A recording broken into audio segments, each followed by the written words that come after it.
আসসালামু আলাইকুম এভরিওয়ান, সবাই কেমন আছো? আলহামদুলিল্লাহ, আল্লাহর রহমতে আমরা অনেক ভালো আছি। আশা করি আল্লাহ তোমাদেরকেও ভালো রেখেছে। আমি Zeba, welcome to Zara family life blog. নতুন আরেকটা ব্লগ নিয়ে তোমাদের মাঝেই চলে এসেছি অনেক কিছু শেয়ার করার জন্য। আর আশা করি তোমরা ব্লগটা শেষ পর্যন্ত দেখবে, কোনো রকম কোনো স্কিপ করো না। কথায় আছে না, যেখান থেকে শেষ সেখান থেকেই শুরু। তো আজকের ব্লগটা কিন্তু আমি প্রতিদিনের মতো সকাল থেকে শুরু করিনি। আজকের ব্লগটা গতকাল তোমার বিকেলবেলা থেকে স্টার্ট করেছি। বিকেলও না, আসলে তোমার সন্ধ্যাবেলা। তো ইভিনিং স্ন্যাক্স হিসেবে আসলে ওদের বাবা আছে বাসায়, তো তাকে কি দিব এটা নিয়ে আমার চিন্তা ভাবনা। তবে ওকে বললাম যে তুমি চা খাবে না কফি, তো ও বলল কফি খাওয়া যায়। তো ভাবলাম যে ওকে, বাট এসে দেখি না কফির বক্সটা ফাঁকা হয়ে গিয়েছে, একেবারেই একটাও কফি ছিল না। পরে নতুন একটা প্যাকেট ছিল, তো সেইটা তোমার বক্সে ভরে রাখলাম। আর আমি কোনো রকম কোনো চা বা কফি খাবো না, শুধু ওদের বাবাকেই দিব।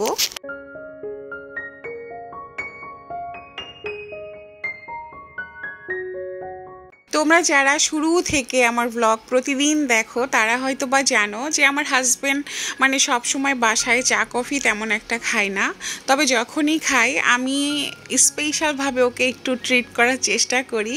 নট অনলি আসলে ভেরি স্পেশাল কিছু তা কিন্তু না, আসলে এক এক সময় এক একটা আমি মগে ওকে প্রেজেন্ট করে দিই, এতটুকুই, যাতে ও একটু খুশি হয় আর ভালো মনে আসলে খেতে পারে। তার জন্য বেচারা হাজব্যান্ড আমার অলওয়েজ তার গ্যাসের সমস্যা থাকে, এর জন্য একটু চা কফি কম খায়। তবে বাইরে খেলে আর বাসায় কখনোই খেতে চায় না। তো যেহেতু সে ঘুমাচ্ছিল, আমি ওকে ডাকলাম যে একেবারে রাতে হয়ে যাচ্ছে, তুমি উঠে পড়ো। তো ও বলল আচ্ছা ঠিক আছে, আজকে 1 কাপ কফি খাওয়া যাক। বাট ও বলেছিল যে দুইজনেরটাই যেন নিয়ে আসি। পরে আমি আসলে খাবো না, আমার কেমন জানি গরমে অস্থির অস্থির লাগছে। আরেকটা বিষয় আমি সবসময় মানি এবং আমি করার চেষ্টা করি, জানি না তোমরা করো কিনা বা অন্যরা করে কিনা, আমি সবসময় মনে করি যে পুরুষেরা চাইলেই কিন্তু বাইরে অনেক রকম খাবার খেতে পারে, বন্ধুদের সঙ্গে আড্ডা দিতে পারে, বাট আছে না যে তোমার ঘরের একটা যে যত্ন নেয়া, হাজব্যান্ডের প্রতি কেয়ারিং বা একটা মানে সবসময় মানে সব কিছু কেয়ারিং বা শেয়ারিং এইরকম একটা মোমেন্ট তৈরি করা, এটা আমি করি, অলওয়েজ করি। আবার তুমি চা খাওয়ালা কফি খাওয়ালা যত্ন হয়ে গেল তা না, আসলে আমি বলতে চেয়েছি যে সব বিষয়ে একটা হাজব্যান্ডের প্রতি একটা ওয়াইফের একটু কেয়ারিং থাকাটা খুব ইম্পর্ট্যান্ট, তাহলে কিন্তু সংসারে সুখ বিরাজ করবে। পুরুষরা বাইরে তোমার অনেক ঝামেলার মধ্যে থাকে, যদিও আমরা হাউসওয়াইফরা হাজারো যুদ্ধ করি সংসারকে নিয়ে, তারপরে ওই যে আছে না যে ওয়াইফের একটা রেসপন্সিবল একটা বিষয় আছে, তো সেই জিনিসটা একটু খেয়াল করে চললে কিন্তু তোমার তারাও খুশি হয়, ইভেন দেখবা আমাদের প্রতিও তারা কেয়ারিং হয়ে উঠবে। এইরকম একে অপরের উপর করলেই না ভালোবাসাটা অনেক যত্নে ভালোভাবে থাকবে। আর ভালোবাসা শুধু একার পক্ষে তো আর পসিবল না, আসলে হাজব্যান্ড ওয়াইফ মিলেই কেউ একটু বেশি করবে কেউ একটু কম করবে, আসলে সবার নেচারটা তো আর একই রকম না। এই জন্য আসলে এগুলো কিছু কিছু মোমেন্ট থাকে যেগুলো দিকে একটু খেয়াল রাখা জরুরি। এটা আমি করি, এর জন্য শেয়ার করলাম, আসলে বাধ্যতামূলক কিছু না। তবে আমি ভাবলাম যে ওকে শুধু কফি দিব, তো একটা ওটস বিস্কুট দিলাম, বাট সে 1 পিসই খেয়েছে, আর খেলো না। আর ওই যে বললাম না যে আসলে যে কেয়ারিং, আমার হাজব্যান্ড কিন্তু আজকে জাস্ট একটু ক্যামেরায় দেখাচ্ছি, আমার হাজব্যান্ড সব সময় চা বা কফি খাওয়ার সময় আমার জন্য মানে কিছু রাখবেই, যে এটা যে বা খাবে, কেননা অলওয়েজ না তার রেখে দেওয়া খাবার খেতে আমি খুব পছন্দ করি, আমার খুবই ভালো লাগে। আর এটাও জেনে গিয়েছে, তো যখনই চা কফি খাক একটু লাস্টে রেখে দিবে যে এটা তো যে বা খাবে। তো আমার বিকেলটা এইরকমভাবেই গিয়েছে। তারপরে হচ্ছে ওদের বাবা বাইরে চলে গিয়েছে, এখন আমার ছোট ছেলে খাবে নুডলসের স্যুপ, আর যখনই সে নুডলসের স্যুপের বায়না করেছে বড় ছেলে খাবে ঝাল নুডলস। তো তাড়াহুড়া করে তোমার কোনো মতে তাদেরকে আমি একটু নাস্তা হিসেবে দিয়ে দিলাম, কেননা এত পরিমাণে গরম আমার মন চাচ্ছিল না যে কিছু করি। আর আর এটা হচ্ছে আজকে সকালে। আর আজকে সকালে ঘুম থেকে উঠে আমি সর্বপ্রথম যে কাজটা করেছি সেটা হচ্ছে আমার মাছগুলোকে খাবার খেতে দিয়েছি। আর মাছের এই অ্যাকোরিয়ামটা কিছুদিন পর পরে পরিষ্কার করলেও না মাছ বেশি আবার বড় হয়ে গিয়েছে, কেন জানি একটু নোংরা খুব ঘন ঘন হচ্ছে, তো যার জন্য আসলে ক্লিয়ার দেখা যাচ্ছে না। অফ ক্যামেরায় সকালের নাস্তাটা সেরে ফেলেছি, তো তারপরে আমি ভাবলাম যে আজকে না আমার বাসার মধ্যে ইনডোর প্লান্টগুলো যতগুলো গাছ আছে আমি সেগুলোকে আজকে ক্লিন করব। কেননা বাচ্চাদের যেহেতু দেশের পরিস্থিতি ভয়ঙ্কর খারাপ, তার জন্য না স্কুলটা আজকেও অফ আছে। তো তার জন্য আমি ভাবলাম যে বাড়তি যেহেতু কোনো আমার বাইরে যাওয়া নেই, কোনো ঝামেলা নেই, এই জন্য আজকে আমি আমার গাছগুলো পরিষ্কার করব। গাছের উপরের পাতাগুলো না ধুলা পড়ে একেবারে নোংরা হয়ে গিয়েছে। আর দেশের পরিস্থিতি আল্লাহ যেন ঠিক করে দেয়। এই রকম তোমার বাজে পরিস্থিতি খবর দেখলেই যেন মনে করো আত্মাটা কেঁপে উঠছে। আর আজকের দিনে কিন্তু তোমার বেলা 4টা থেকে একেবারে নেট অফ। আর আমি কিন্তু আজকে ভিডিওটা এডিট করছি, জানি না আজকে নেট আসবে কিনা বা আমি আপলোড করতে পারবো কিনা, তবে দোয়া করছি সব সময় যেন এই তোমার এত গুলাগুলি এত আতঙ্ক যেন একেবারে ঠিক হয়ে যায়।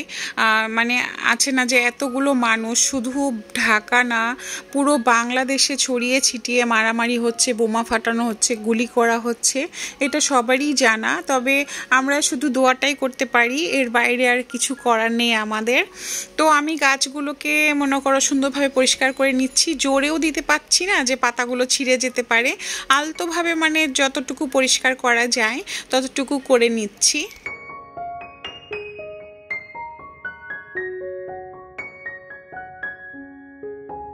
আমার আজকের ভিডিওটি যদি তোমাদের ভালো লাগে অবশ্যই একটা লাইক দিও ও চ্যানেলটা সাবস্ক্রাইব করে আমাদের সাথে থেকো। আর যারা আমাকে সব সময় সাপোর্ট করছো, অনেক অনেক ভালোবাসা দিচ্ছ, তাদেরকে অসংখ্য ধন্যবাদ ও অনেক ভালোবাসা। আর যারা নতুন ভাইয়া বা আপু যারাই আমার ভিডিওটা দেখছো না কেন, ভিডিওর যে কোনো একটা পার্ট যদি তোমাদের মনে ধরে যায় অবশ্যই একটা লাইক দিও আর আমার চ্যানেলটা সাবস্ক্রাইব করে আমার সাথেই থেকে যেও। আর আমি সবসময় বলি যে হোম ডেকোরেশন নট অনলি শুধু ফার্নিচার বা তুমি ডেকোরেট করলে বা নতুন নতুন তোমাকে সব কিছু দেখাতে হবে, আমি এটা মনে করি না। আমি সবসময় মনে করি যে আমার হোম, আমার সংসার, আমার পরিবার, আমি যেভাবে তোমার ডেইলি লাইফ স্টাইলটা শেয়ার করি এটাই আমার কাছে home decoration. As a housewife আমি আমার পরিবারটাকে, আমার সংসারটাকে কিভাবে পরিচালনা করছি আমি সেটাকেই মনে করি যে হোম ডেকোরেশন। শুধু আমি তোমার নতুন নতুন ফার্নিচার নিয়ে আসবো, নতুন নতুন শোপিস নিয়ে আসবো, সাজাবো, সেটাকেই বলবো, আমি এটা আসলেই মনে করি না। আমার as a mother, as a woman, as a housewife আমি আমার লাইফ স্টাইল, ডেইলি লাইফটাকে কিভাবে মেনটেন করছি সেটাই আমার কাছে মানে যে কোনো ডেকোরেশন বলতে পারো। ডেকোরেশন বা অর্গানাইজেশন এটা তোমার মধ্যে, তুমি তোমার সংসারটাকে কতটুকু পরিপাটিভাবে সাজিয়ে গুছিয়ে রাখছো এটা তোমার রুচির উপর নির্ভর করে। আর আমি কিন্তু এই যে গাছগুলোকে পরিষ্কার করছি, এই গাছগুলো কিন্তু আমার অক্সিজেন, এটা সবারই অক্সিজেন, কিন্তু গাছ আমার খুব বেশি ভালো লাগে। গাছ ছাড়া আমি একেবারেই বাঁচি না। যদিও আসলে আমার গাছগুলো মানে অনেকগুলোই মরে যাচ্ছে। আমি তোমার ঈদের আগেও যেটা এনেছিলাম আগোড়া থেকে, প্রায় তোমার 2-3টা গাছ একেবারে মরে গেল, শুধু এখন একটা আছে। আর আমার বাসার মধ্যে যেগুলো ইনডোর প্ল্যান্টগুলো এগুলো এখন আপাতত তোমার এই 2টা আছে, আর আরেকটা রেখেছি আমি বেসিংয়ে। তো এগুলোকেও তোমার একদম ধুলায় ভরে গিয়েছে, তখন ভাবলাম যে না আমি পরিষ্কার করে চকচকা করে দেই।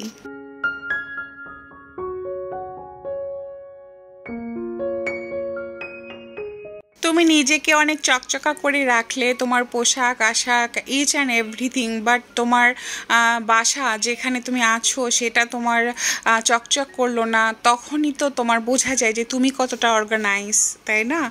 তো সেই ক্ষেত্রে আমি মনে করি একটা সুন্দর বাসাকে পরিচালনা করার জন্য অর্গানাইজ বা ডেকোরেশন বা তোমার রুচিটা ভেরি ইম্পর্ট্যান্ট। তোমার কিছু থাক চাই না থাক, তোমার একটা আছে না যে খাট আছে বা একটা খাবার টেবিল আছে, সেটাই সুন্দরভাবে রাখো, তাহলে দেখবা সেটার মধ্যে কতটা সৌন্দর্য ফুটে এসেছে।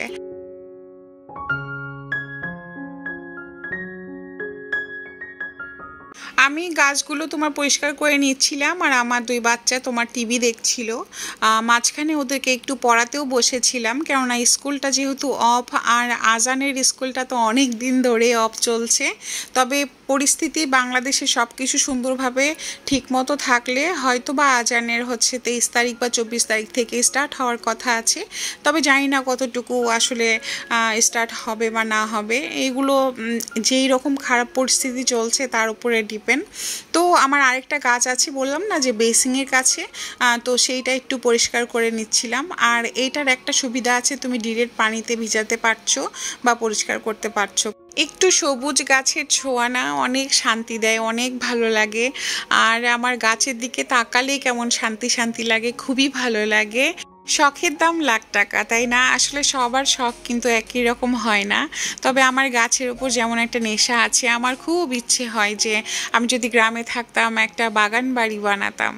তো ইনশাল্লাহ যদি ইন ফিউচার আমি কখনো গ্রামে সেটেল হয়ে যাই বা ঢাকা শহরে না থাকি, তখন ইনশাল্লাহ আমার মনের মতো করে একটা বাগান বানাবো বা বাসার ছাদের উপরে অনেক গাছ রাখবো, এরকম প্ল্যান আছে। আসলে গ্রামে থাকা হয় না, কোনো কিছুই করা হয় না, আর শহরে সেই পরিবেশটাও নেই, আর নিজের মন মতো করার মতো কোনো পরিস্থিতিও নেই। তো যার জন্য আসলে সময়ের অপেক্ষায় আছি। মানুষ আসলে সবার পছন্দ একই এরকম হয় না, এক একজন এক একটা জিনিস করতে পছন্দ করে। আর এই গার্ডেনিং করাটা না, এটা আমার ছোটোবেলা থেকে আমার গাছ খুব পছন্দ। যদিও আমার এই বাসায় খুবই কম গাছ আছে। আমি এর আগের বাসায় যে বাসায় ছিলাম একটা বড় বারান্দা ছিল, তোমার অনেক গাছ রাখতাম। আমি অলওয়েজ আমার বাসায় বা বাসার ভিতরে একটা হলেও আমি গাছ রাখার চেষ্টা করি। আর তোমাদের সাথে কথা বলছি আর এই যে দেখো আমার একটা ভুল হয়ে গিয়েছে, আমি গাছগুলো তোমার ভিতরে দিয়েছি অথচ পাথরগুলো দেই নাই, তারপরে আবার বের করলাম আবার দিলাম, মানে আমার ডবল কষ্ট।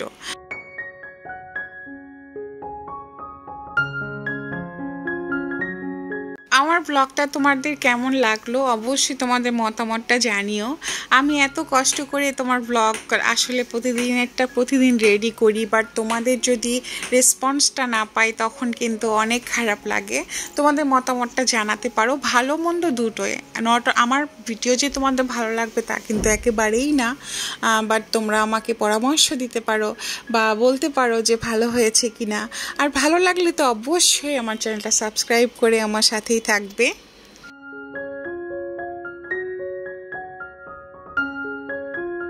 একজন গৃহিণী যদি ইচ্ছে করে টাইম মেনটেন করে কাজ করলে কিন্তু একেবারে গায়ের উপরে উঠে যায় না। বিশেষ করে যখন তোমার ছিন্ন বিচ্ছিন্নভাবে আমরা কাজ করতে যাই তখন তো কাজ ভালো মতো হয়ই না, অন্যথায় তোমার মাথা গরম হয়ে যায় বা টেনশন হয়ে যায়, এটা কখন করব সেটা কখন করব, এই রকম কিন্তু চাপ সৃষ্টি হয়। তো যার জন্য তোমরা যদি আগে থেকে সেট আপ করো যে আমি 1 ঘন্টা বা 2 ঘন্টা এই কাজে ইউজ করব, বা আমি প্রতিদিন এই মানে কিছু সময় আমি কোথায় ইনভেস্ট করব, এইটা তুমি সেট আপ করে নিবা, তাহলে দেখবা কোনো রকম কোনো প্রেশার আসবে না নিজের প্রতি। যেমন আমি আগে বাচ্চাদেরকে একটু নিয়ে পড়ালাম, তারপরে আমার কাজগুলো আমি শেষ করছি, আর তারপরে আমাকে যে আবার রান্না করতে হবে সেটাও আমার মাথায় আছে। এইরকমভাবে কাজ করলে না আসলেই তোমার সময়ের আগে বা একটু বেশি সময় লাগলেও না কাজটা তোমার প্রতি কোনো চাপ সৃষ্টি করবে না। তো এই ট্রিকটা আমি সব সময় কাজে লাগাই, তোমরাও কাজে লাগাতে পারো। তোমরা টাইম দেখে অবশ্যই কাজ করবে। আর এখন করা দিনে তোমার টাইমের মূল্যটা না অনেক অনেক অনেক বেশি। মানুষ অনেক ব্যস্ত থাকে, মানুষ তোমার মোবাইল নিয়ে টিভি নিয়ে অনেক বেশি ব্যস্ত থাকে, যার জন্য তোমার কাজ আসলে সঠিক সময়ে হয়ে ওঠে না। তো যার কারণে তুমি টাইমটা যদি সেট আপ করে নাও যে আমি আমার কাজটা শেষ দিয়ে তারপরে ভালো মতো বসে আড্ডা হোক, গল্প হোক, টিভি দেখা হোক বা মোবাইল দেখা হোক বা যেটাই হোক, নামাজ পড়া হোক, ইবাদত করা হোক, তাহলে সুন্দর মতো করা যায়। কিন্তু মাথায় একগাদি চাপ আছে যে এই কাজগুলো আমাকে শেষ করতে হবে, বাট তুমি বসেই আছো, তোমার টাইমটাও কিন্তু চলে যাচ্ছে, কাজও শেষ হচ্ছে না। তো মাঝখানে তোমার ড্রেসিং টেবিলটা আমি পরিষ্কার করে নিলাম। আর আমার আজান মানে আমার ছোট ছেলে সব সময় আমার ড্রেসিং টেবিলের জিনিসগুলো আমি যতই গুছিয়ে রাখি না কেন সে এলোমেলো করে দেয়। তো পরে আবার ভাবলাম যে না, আমার ওয়ার্ড্রোবটার উপরে একটু মুছি, 1 দিন 2 দিন হয়ে গিয়েছে মোছা হয় না।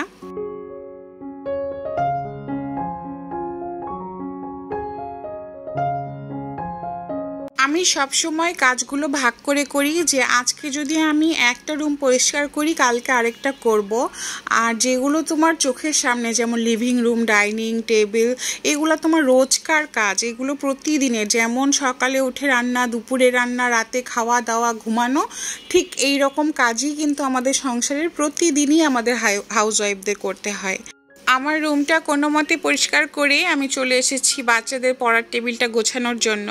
সকালেই যখন তাদেরকে আমি একটু পড়াতে বসেছিলাম তখনই আমি তোমার অনেক বকা দিয়েছি তাদেরকে, যে বইয়ের জায়গায় বই থাকে না, কি করো না করো। বিশেষ করে আমার বড় ছেলে, ছোট ছেলে একেবারেই কোনো রকম কোনো যত্ন বোঝে না।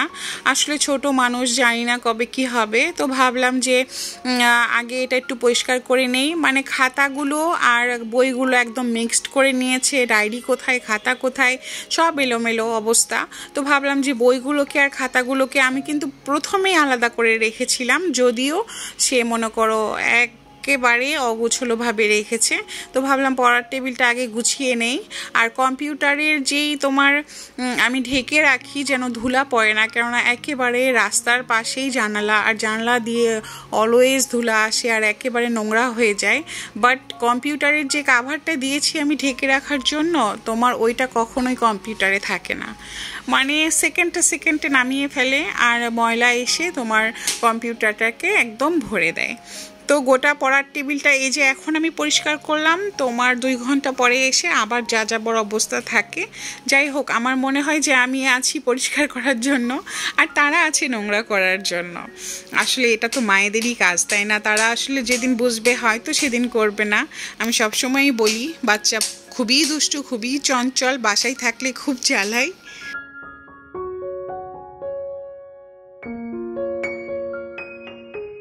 স্কুল বন্ধ থাকলে না আরও প্রেশারটা একটু বেশি পড়ে। তবে আমি স্কুল বন্ধ একেবারেই চাই না। আমি চাই তাড়াতাড়ি স্কুল খুলুক আর তাড়াতাড়ি স্কুলে যাক আর পরিবেশটা ঠান্ডা থাক, তারাও ভালো থাক, আমিও ভালো থাকি। তো যাই হোক, আমি কিন্তু কাজগুলো সেরে নিলাম।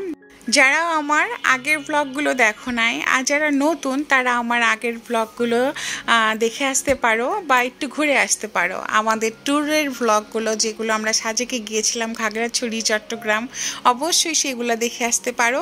কোনো না কোনো হয়তো বা ইনফরমেশন পেয়ে যেতে পারো যদি সাজেক যেতে চাও। আর আমাদের ট্যুরগুলো কিন্তু অনেক ভালো ছিল, ইনশাল্লাহ বাঁচিয়ে রাখলে আমরা আবার যাব। আমার দেবর কয়েকদিন ধরে আসলে টাঙ্গাইলে গিয়েছে, আর এর জন্য কম্পিউটারটাকে ইউজ করা খুবই কম হচ্ছে। ওর চাচ্চু না থাকলে একেবারে ও কম্পিউটার ওপেন করে না। আর এই কাভারটা তোমার আমার টি টেবিলের ছিল, তো এইটা হচ্ছে যে একেবারে নিউ আছে আর ইউজ হচ্ছে না। তখন ভেবেছি যে আমি কম্পিউটারটা কি দিয়ে ঢেকে রাখবো, তো এটা আমি এখানে নিয়ে এসে এইভাবে ঢেকে রাখি। আর অনেক সুন্দরভাবে তোমার সেট আপ হয়ে গিয়েছে, বরঞ্চ বড় হয়। আমি অর্ধেকভাবে ভাঁজ করে তারপরে ঢেকে রাখি।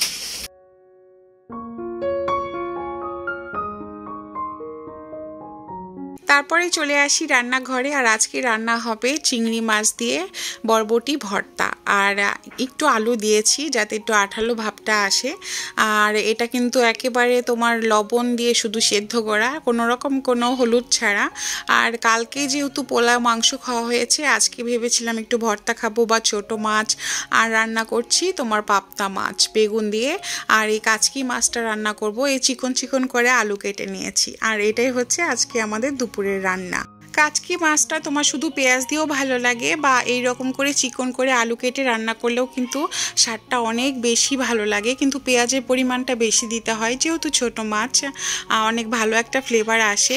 কয়েকদিন ধরে আবারও যেই পরিমাণে রোদের তাপ বেড়েছে, গরম পড়েছে, এর জন্য একটু ছোট মাছ বা পাবদা মাছের ঝোল এগুলোই আসলে ভালো খাবার আমি মনে করছি। আর গতকাল না পোলাও খেয়ে খুব অস্থির লাগছিল, গরম লাগছিল। তো এটাই ছিল আমার আজকের ব্লগ। আজকে দুপুর পর্যন্তই তোমাদের সঙ্গে শেয়ার করলাম, আর ইনশাআল্লাহ নতুন আরেকটা ব্লগ নিয়ে যদি বেঁচে থাকি তোমাদের মাঝে আবার আসবো। তো তোমরা ভালো থেকো, আমার জন্য দোয়া করো এবং দেশের জন্য দোয়া করো যেন পরিস্থিতি সম্পূর্ণভাবে ঠিক হয়ে যায়। সো আজকের জন্য আল্লাহ হাফেজ।